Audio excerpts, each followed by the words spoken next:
Hello, you wonderful people, and welcome to another episode of Not Too Comic Book. This week is show where I talk about TV shows that are adaptations of comic books. For today's episode, I'm going to talk about Batman Caped Crusader, Season 1, Episode 2. A lot of really interesting things went down in this episode, so let's break it down. Well, first and foremost, I'd like that this episode focuses on Montoya. It seems like she's going to be probably like the main detective person going on. To be fair, it's like Gordon's already commissioner, but even being commissioner, sometimes he's out in the field. So I'm curious to see if we're going to mainly see him behind the desk in this series or not. But I was kind of surprised to see to be fair, Montoya was in the last episode. I just don't think she had any speaking lines because there was a character like she was like one of the last people to leave the building before it exploded last episode. So which hey, the building's repaired. I'm like, we're just going to skate over that. I guess it's just kind of just like time has moved on. Not unless they move to a different precinct, but it's like I guess kind of implying like a good chunk of time we're just gonna be bouncing all over. Like a couple months later we were able to kind of build that back up pretty quickly. Like I said, not unless it was a different precinct or whatever. But either way, Montoya is interrogating Bruce, which never expected himself to probably be in the middle of an investigation because the lady he was just on a date with, Yvonne, was kidnapped or went missing, and he's not necessarily the prime suspect, but he was the last person with her, which I appreciate this element in the episode of Montoya being the person that, I mean, it depends on the adaptation. Some stuff I think, and someone can correct me, I feel like the Nolan movies are the only movies I'm aware of, or at least only adaptation I'm aware of, where she kind of floats the line of bad guy. I mean, she's antagonistic towards the Bat family, I think, in some cases. But, like, I don't know, I guess it depends on it, because, like, I'm thinking of, like, I'm thinking of the Telltale Batman games, where it's, like, she's a fan of Bruce Wayne, but not a fan of Batman. I mean, in this case, she's not a fan of either, but I feel like she's more likely to be a fan of Batman eventually versus Bruce Wayne, because she looks at him as, like, an entitled rich kid, so...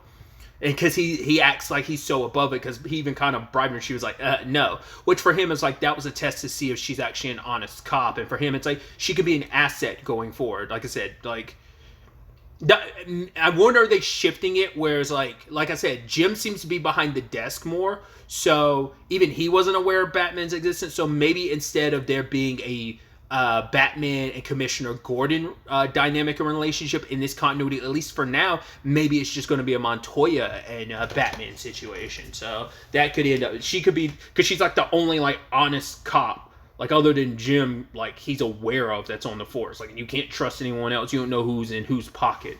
So, which begs the question, why did they decide to show up so late? I mean, let's not mince words. It's the 40s, there's going to be a lot of sexism and misogyny, so it's kind of like, it'd be expected, because later on they're like, oh, the Batman solve everything for you, girly. So it's like, yeah, so is that why they kind of left her in the lurch? Because like, she probably is, I mean, if you look at the room, like the precinct, it's like, she is the only female, so that's what, but I mean, we already know some of those cops, Bullock in particular, is on the take, so it could easily be a situation of like, but who would motivate them not to get involved in this? Because I was like, this doesn't seem like it has anything to do with Oswalda or Thorne, even though some of them are in like Oswalda's pocket. Probably, there is also a chunk of them that's in Thorne's pocket too. So it's like, but it seems like it'd be so unrelated. So it just has to be like she's probably doesn't really need backup. Girlie probably got skipped. It's probably some stupid stuff like that, maybe. Who knows?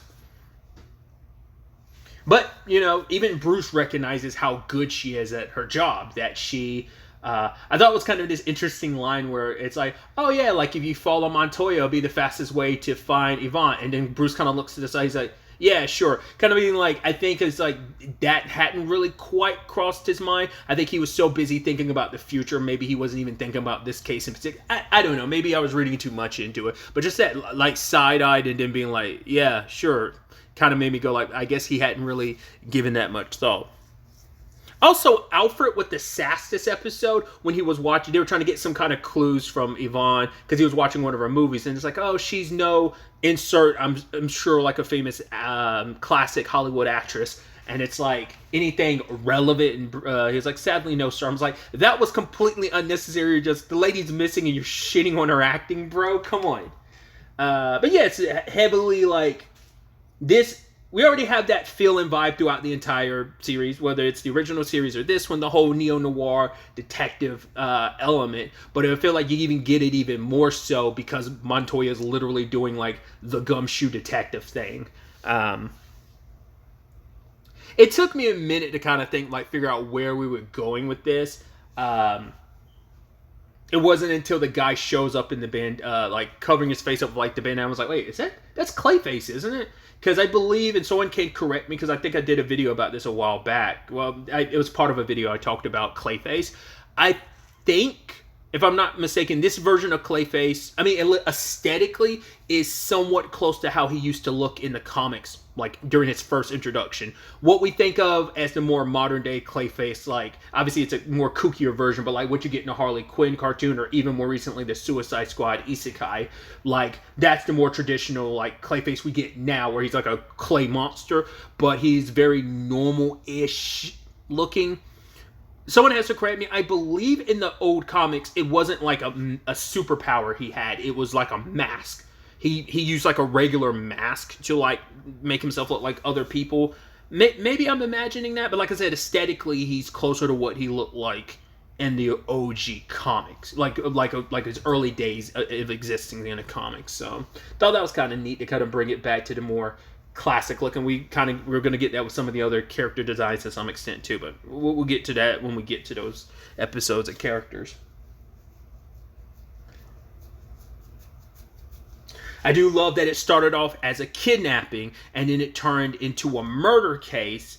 And once again, you already know Clayface enough to like, okay, so where this is going. But like I said, I wasn't aware, because I actually don't remember Clayface's real name. So the whole Carlo thing, I'm like, that name seems specific. I don't know if that triggered something in my head. And I'm like, is he typically Clayface in the comics? And I looked it up just to confirm it. That is his name in the comics. But like, I don't know if I knew that off the top of my head, because I just know him as Clayface. I didn't know like his normal name. So it's like that name struck a chord with me. But then when he shows up dead later on, I was like, oh. I mean, I guess it never crossed my... I mean, like I said, they kind of throw you for some loops, because you're like, oh, you know, maybe a comic book person like, oh, how is he dead? Did he fake that? Because Clayface's power only sticks to him. So I was like, how would you go? I was like, did you use plastic surgery or something to make someone else? I mean, how'd you do that so quickly? You know, so that ends up being an element of like, maybe that's also meant to confuse fans, being like, oh, I guess it's not Carlo then. Maybe he's not Clayface in this continuity, or like, how'd you do the switcheroo here? Because this isn't the heavy technology, you know, you might be associated with. Because this is also, because what plays into that is, I just mentioned him last episode. I was like, oh, we're going to get into Lucius Fox. Lo and behold, he's Bruce's lawyer. So I was like, oh, you're not the tech guy in this continuity. I mean, once again, we're kind of 40-ish. There is tech, but he's not that high-tech person he typically is. I mean, once again, being a lawyer could be his day job. Providing tech for the Bat could be his nighttime job. I don't know. But typically, if he's doing tech for Bruce, it's usually like he's Wayne. I mean, we don't know where the Wayne Enterprise of it all stands, too. We haven't really touched on the Wayne side of things. We've seen Bruce Shore and being the rich playboy, but we haven't really gotten into like any of the family stuff of like, I don't know if that's something they're going to really, maybe they'll wait till later in the season to touch on any of that. Like, it's like we've already tread that in so many versions of the story, so we're going to keep the Wayne stuff unless we're going to tell a story in correlation to it, like that's not origin story related or like Joe Chill type of stuff. Like, as long as it's nothing like that, we'll circle back to it later. But for now, we're going to tell these like episodical episodes of investigations and stuff that fill in vibe. Like, my point for that being, like, not unless Lucius does work for them, not just only as a, like, lawyer, not unless he's, like, a family lawyer, but he also does tech stuff on the side. I don't know. At least for now, he's only been introduced as a lawyer, so we'll see if that continues or not. Oh, we also get more douchebag, Harvey. You know, it's like, oh, kind of being the corrupt DA that he is. I mean, he made it clear last episode, but leaning into it even more this episode. I was like, I know Harvey can be a little, but like I said, I feel like, man, they made him even more douchey and this more corruptible. Where it's like, cause once again, he's supposed to it's supposed to kind of flow with the two-faced nature of it all. But I guess the whole point is to make it like, no, he's two-faced from the very beginning. Like I said, maybe it depends on the versions, but most versions show like he can be a good guy, but he struggles between the good, the angel on his shoulder, and the devil on his shoulder with the whole two-faced nature of it all. But I guess they're kind of making it like, no, he's two-faced from the beginning, where he's a corruptible, selfish prick who does his job, but he only does it as it benefits himself. So maybe that's more the duality they're going for. Like I said, maybe that is more traditional Two-Face that I'm just not that aware of. But either way, I also did not realize he was. I completely didn't miss this last episode. He's voiced by Diedrich Bader, and I was like, I knew specifically. I was like, I know Diedrich voiced Batman in the Brave and the Bold animated series quite a few years back. But I was like, but isn't he also in Harley Quinn? And it's like, yeah, I had to look it up to double check. He voices Batman in Harley Quinn. So I was like, oh, that's funny. I wonder is this continuity him and Bruce best friends or not? Because I think that can range. I might be just, I don't know if that's constant or not. Because I know in the Telltale Batman, they were best friends. I don't know if that's always a thing or not. The reason why I was like, oh, because that can make it even more like dynamic. I mean, especially because like they're on opposite sides of the law. Bruce being the vigilante, Harvey being the corruptible, like paragon of justice. Even though like he goes about it in a wrong way, like he's already a little like swarmy. But the argument could be like, hey, as long as I'm doing good, even though I have to go about it in the most slimy, douchebaggy way, you know. But it's still like, I don't know. I'm curious to see how they handle that. I also loved hearing Yuri Lowenthal. Like, I think it was the guy Manning. I think that's the character he was playing. But, like, the guy was talking. I was like, that sounds like fucking Yuri Lowenthal. And it sure as shit was. I did like I say, we get that backstory on Basil Carlo. Or is his name Carlo Basil? Because, like, did they flip his name around in this continuity? Whatever the case may be, Carlo, the whole, like, right, he has... there's certain roles he couldn't get as an actor, but it's like, well, he's already dead, and that's all the backstory for Clayface. So like, how did you manage this? But we find out, oh, the rub of it all is he got the experiment and it worked, but the problem is he couldn't keep his like appearance going because he wanted to be the handsome guy, because he's a great actor. Everyone around him recognized his skill, but he just never had that leading man face to do other projects. Even though he had the skill for it, he just didn't have the face for it. So it's probably one of those more like, oh, he's one of those character actors, you know, who sadly like might not always be considered like the most handsome, but they are those people who disappear into their characters and do such great work, but don't always get the recognition they should. And you kind of felt bad for Carlo in that regard, and he thought like especially because he was in love with Yvonne, it wasn't reciprocal. Like, she respected him, but she definitely wasn't into him. But his warped perception and just wanting to like, hey, if I got handsome, I can get these different roles. I could have the career I always wanted, and I can get the girl. And he walked away with none of it. But it's like being rejected by her like made his face start morphing, and so he went on a revenge spree and killed different people. I felt bad for that. I don't know if because I think he might have been a studio head or something. He wasn't the director, but the dude that got fried by the light. That poor bastard. And then also like the Manning guy is just like, oh, and the guy behind all this, Jack, who made Clayface into what he is. Clayface ended up killing him, and then ended up injecting him with the same serum and morphed his face into Carlo to fake his death. I was like, oh, that I wasn't expect, because I was, once again, Clayface's thing is only he can control like the clay he does. So for it to be like oh no, like I was like, how would you fake your own death in that regard, making home dude look exactly like you? He's like, well, you injected him with the serum and warped his face. I was like, that's pretty slick of you. I also love that the thing about Clayface is like the body horror element of it, especially, I mean, you don't showcase it too much because this isn't that type of series, but it's like, to some extent you get it when Montoya punches him and just like his face is mushed in like that. And even by the end when Bruce beat the ever-living piss out of him and his like face is all mixed up, I was like, that's horrifying.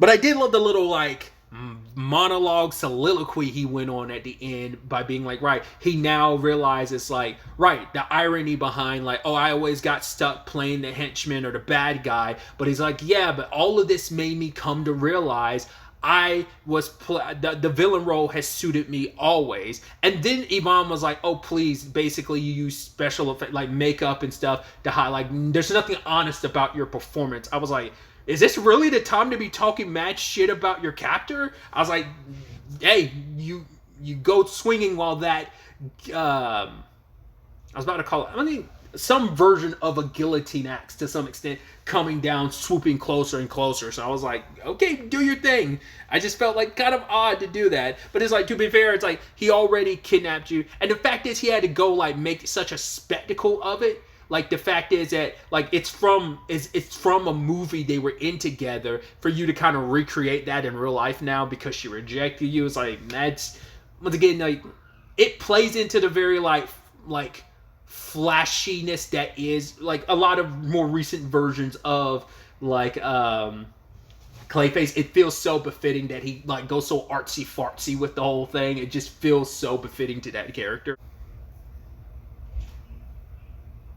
I'm curious, are people going to have an issue with the fact is that, once again, half this episode is Batman, but the other half of it is Montoya. It's kind of like split between them this episode. I'm curious if that's going to annoy people where it's like, oh, this is a Batman show. Shouldn't we be seeing more Batman? I'm curious if that's a feeling and vibe people are going to get. Because I was like, I mean, it's because Bruce is like the main one investigating and like obviously like Barbara has her part to play last episode too, but it still was mainly Bruce. This was mainly split. Bruce was doing his own investigating, sure, built upon the back of like Montoya's work. So like he's listening in to his comms and stuff, which I love that ending where she found the comm and was like, hey, I know you're listening. You and me are not done. Like I brought up earlier in the recording, how it's going to be interesting to see that dynamic because I do believe she probably will be once again, a bigger fan of Batman by the end of this season versus Bruce Wayne. Well, we'll see how they go about it.